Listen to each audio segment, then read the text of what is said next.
আলিফ রহমান পার্থ সাহেব যে বক্তব্য দিয়েছেন, আমরা ক্লাস 8-9-এ যে ডিবেট করতাম সেটি রিভার্টাল দিলে 20 মিনিট সময় লাগবে মাননীয় স্পিকার।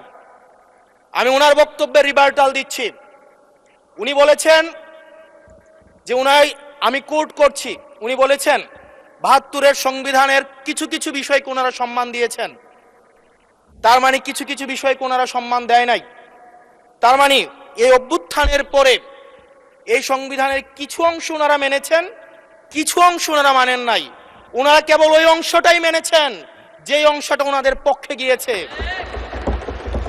যে অংশটা ওনাদের বিপক্ষে গিয়েছে এই অংশটা ওনারা মানেন নাই। মাননীয় স্পিকার, এই ধরনের প্রকৃতি সম্পন্ন যারা আছে বাংলাদেশের পার্লামেন্ট যারা দেখছেন তারা সিদ্ধান্ত নেবেন। যারা কখনো কখনো কনফরমিস্ট, যারা কখনো কখনো রিফর্মিস্ট, তারা মূলত হচ্ছে অপরচুনিস্ট। এখন আমি সংবিধানের কিছু কিছু ধারা মানব, কিছু কিছু ধারা মানব না। আমি কখনো কখনো সাংবিধানিক, কখনো কখনো আমি অসাংবিধানিক।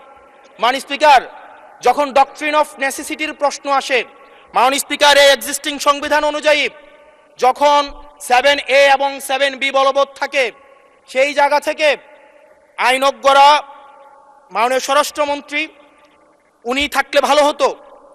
ডক্ট্রিন অফ নেসেসিটি মাননীয় স্পিকার 48-এর 3 অনুযায়ী রাষ্ট্রপতি সুপ্রিম কোর্টের মাধ্যমে একটা এই 106-এর অ্যাডভাইজরি একটা রুল আছে মাননীয় স্পিকার। এই অ্যাডভাইজরি রুলের মাধ্যমে সংবিধানের ফান্ডামেন্টাল কোনো বিষয় কম্প্রোমাইজ করা যায় না। মাননীয় স্পিকার, যদি আমি এই সংবিধান মানি তাহলে এই অন্তর্বর্তীকালীন সরকারের বৈধতা প্রশ্নবিদ্ধ হয়। মাননীয় স্পিকার, মাননীয় স্পিকার, যদি এই সংবিধানকে আমি ধারণ করতে চাই, মেনে চলতে চাই, সেদিন 64 বিধি অনুযায়ী অ্যাটর্নি জেনারেল নিয়োগ দেওয়া হয়েছিল 6 আগস্ট। মাননীয় স্পিকার, এই সংসদে প্রশ্ন রাখতে চাই, তৎকালীন বর্তমান রাষ্ট্রপতি চুপ্পু, তখন বলা হয়েছে অ্যাটর্নি জেনারেল নিয়োগ দেওয়ার ক্ষেত্রে প্রধানমন্ত্রীর সাথে আলোচনা করতে হবে। সেদিন কোন প্রধানমন্ত্রীর সাথে আলোচনা করা হয়েছিল সেটা আমাদেরকে অ্যাটর্নি জেনারেল জানাবেন। আমাদেরকে অ্যাটর্নি জেনারেল জানাবেন যেই হিয়ারিংটা হয়েছিল এই হিয়ারিংয়ে উনি উপস্থিত ছিলেন কিনা।